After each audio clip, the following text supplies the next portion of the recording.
الحمد للہ رب العالمین والصلاة والسلام علی سید الانبیاء والمرسلین اما بعد فاعوذ باللہ من الشیطان الرجیم بسم اللہ الرحمن الرحیم الصلاة والسلام علیک یا رسول اللہ وعلی آلک واصحابک یا حبیب اللہ الصلاة والسلام علیک یا نبی اللہ وعلی آلک واصحابک یا نور اللہ۔ آج ہم انشاءاللہ مفہوم کی اقسام کو پڑھیں گے اور پھر کلی اور کل کے درمیان کیا فرق ہے اس کو بھی پڑھیں گے۔ پیارے اسلامی بھائیوں، اس سے پہلے ہم مفہوم کی تعریف پڑھ چکے ہیں۔ مفہوم کہتے ہیں ما حصل فی الذہن، یعنی جو ذہن میں حاصل ہو، جو ذہن میں آئے اسے مفہوم کہتے ہیں۔ اور مفہوم کی دو قسمیں ہیں، جزئی کلی۔ جزئی کہتے ہیں جس پر کثیرین کا صدق کرنا ممتنع ہو۔ جیسے اب دیکھیں لفظ زید ہے، زید ایک خاص انسان کا نام ہے، ہم اسے لفظ زید کو بہت سے افراد پر نہیں بول سکتے، یعنی زید کا صدق کثیرین کے لیے کرنا درست نہیں ہے، اسے جزئی کہتے ہیں۔ یعنی جس پہ کثیرین کا صدق کرنا درست نہ ہو، ایسا لفظ ہو جس لفظ کو کثیرین پر بولنا درست نہ ہو، اسے جزئی کہیں گے۔ اور اگر اس کا صدق کثیرین پر کرنا درست ہوتا ہو تو اسے کلی کہیں گے۔ تو آج ہم مفہوم کی اقسام کو پڑھیں گے، تو آئیے شروع کرتے ہیں۔ مفہوم کی اقسام، اس کی دو قسمیں ہیں، نمبر ایک جزئی، نمبر دو کلی۔ نمبر ایک جزئی، ہوا مفہوم امتناع فرض صدقہ علی کثیرین، وہ مفہوم جس کا صدق کثیر افراد پر تجویز کرنا عقلاً ممتنع ہو، جیسے زید کہ اس کا صدق ایک خاص اور معین ذات پر ہوتا ہے۔ یہاں پہ آپ مثال میں دیکھ سکتے ہیں کہ مثال مصنف نے زید کی مثال دی کہ لفظ زید جو ہے یہ ایک خاص معنی کے لیے استعمال ہوتا ہے۔ لفظ زید کو ایک شخص معین کے لیے بولا جاتا ہے، اس کا اطلاق بہت سارے افراد پر نہیں ہو سکتا، اس لیے یہ جزئی ہے۔ مصنف نے کہا کہ عقلاً ممتنع ہو، یعنی جس کا صدق کثیرین پر تجویز کرنا عقلاً ممتنع یعنی محال ہو، عقلاً وہ درست نہ ہوتا ہو۔ یہاں پہ آپ دیکھ سکتے ہیں کہ زید کا اطلاق کثیرین پر کرنے سے عقل معنی ہے، عقل یہ اجازت نہیں دیتی کہ ایک لفظ کو یعنی لفظ زید کو بہت سے لوگوں کے لیے بولا جائے، خالد بکر وغیرہ سب کے لیے زید بولا جائے۔ نمبر دو کلی، کلی ہوا مفہوم لا یمتنع فرض صدقہ علی کثیرین، یعنی وہ مفہوم جس کا صدق کثیر افراد پر تجویز کرنا عقلاً ممتنع نہ ہو، جیسے لفظ انسان۔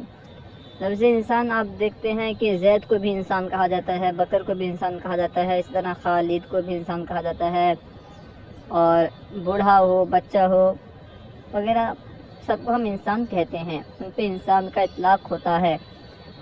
ان سب کو ہم انسان بولتے ہیں اور ان کو بولنے سے عقل منع نہیں کرتا، عقل معنی نہیں ہے، گویا کہ یہ کلی ہے۔ کلی کی تعریف یہی ہے کہ جس وہ مفہوم ہے کلی جس کا صدق کثیر افراد پر کرنا عقلاً ممتنع نہ ہو، یعنی محال نہ ہو۔ محال نہیں ہوگا تو ممکن ہوگا، ظاہر سی بات ہے۔ تو آپ دیکھتے ہیں کہ لفظ انسان سب کے لیے بولا جاتا ہے، تو یہ کلی ہے۔ اب ایک لفظ ہے جز اور کل، کیونکہ یہاں پہ کلی اور جزئی کی بات چل رہی ہے۔ مفہوم کی اقسام کلی اور جزئی ہے، اور کل اور جز بھی استعمال ہوتا رہتا ہے۔ تو مصنف نے کل اور کلی میں فرق بتانے کے لیے، جز اور جزئی میں فرق بتانے کے لیے گویا کہ انہوں نے کل اور جز کی تعریف بھی بیان فرما دی۔ آگے فرما رہے ہیں، تعریف کر رہے ہیں، جز کی تعریف، کسی شے کا جز یہ ہے کہ وہ شے اس سے اور اس کے علاوہ دیگر اشیاء سے مرکب ہو، جیسے اینٹ دیوار کا جز ہے، یعنی جس چیز سے مل کر کے کوئی چیز بنے، جن اشیاء سے مل کر کے کوئی چیز بنے، ان میں سے ہر ایک کو اس کا جز کہا جاتا ہے۔ جیسے دیوار ہے، دیوار یہ اینٹ، سیمنٹ وغیرہ اور دیگر اشیاء سے بنتی ہے، اس لیے کیونکہ اس میں سے، ان اشیاء میں سے ایک شے اینٹ بھی ہے، اور اینٹ دیوار کا جز کہلاتا ہے۔ نمبر کل کی تعریف، کل جو دو یا دو سے زیادہ اجزاء سے مرکب ہو، جیسے دیوار کہ یہ کل ہے کیونکہ یہ بہت سارے اجزاء سے یعنی اینٹوں سے مل کر بنی ہے۔ کل کسے کہتے ہیں کہ جو دو یا دو سے زیادہ اجزاء سے مل کر بنے، دو یا دو سے زیادہ اجزاء سے مرکب ہو۔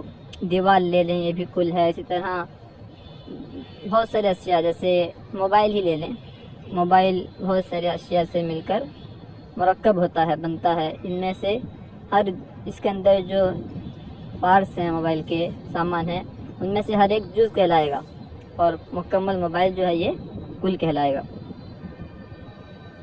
اس طرح کمپیوٹر وغیرہ ہر ایک پہ آپ اس کی تعریف کے مطابق دیکھ سکتے ہیں کہ مکمل کمپیوٹر کو ہم کل کہیں گے، اور اس کے ہر پارٹس کو، اس کے ہر جز کو، اس کے جو بھی جس سے مل کر کمپیوٹر بنتا ہے، اس کے ہر ایک شے کو ہم جز کہیں گے۔ فائدہ، جن اشیاء پر کلی کا صدق آئے ان کو کلی کی جزئیات اور افراد کہتے ہیں، اور جن اشیاء سے مل کر کل بنے ان میں سے ہر ایک کو جز کہتے ہیں۔ یہاں پہ جن اشیاء پر کلی کا صدق آئے اس کو جزئیات اور افراد کہتے ہیں، اور جن اشیاء سے مل کر کل بنتا ہے ان میں سے ہر ایک کو جز کہتے ہیں۔ گویا کہ انہوں نے یہ بیان کر کے یہ بتا دیا کہ جز اور جزئی دونوں الگ الگ چیزیں ہیں، دونوں ایک نہیں ہیں۔ اب کل اور کلی میں فرق بتا رہے ہیں۔ کلی کے ہر فرد پر تو کل کا اطلاق ہو سکتا ہے، لیکن کل کے اجزاء پر کل کا اطلاق نہیں ہو سکتا۔ یعنی انسان ایک کلی ہے، اس کے تمام افراد زید، بکر پر اس کا اطلاق ہو سکتا ہے، یعنی ان میں سے ہر ایک کو انسان کہہ سکتے ہیں۔ اور دیوار ایک کل ہے، اس کے ہر جز پر اس کا اطلاق نہیں ہو سکتا، یعنی ہر اینٹ کو ہم دیوار نہیں کہہ سکتے۔ اسی طرح موبائل کے ہر پارٹس کو ہم موبائل نہیں کہہ سکتے، کمپیوٹر کے ہر پارٹس کو ہم کمپیوٹر نہیں کہہ سکتے۔ الحاصل یہ کہ کل کے جو اجزاء ہوتے ہیں ان پر کل کا اطلاق نہیں ہو سکتا، برخلاف کلی کے، کہ کلی کے افراد پر، کلی کے جو جزئیات ہیں ان پر کلی کا اطلاق ہو سکتا ہے۔ صلو علی الحبیب صلی اللہ تعالی علی محمد۔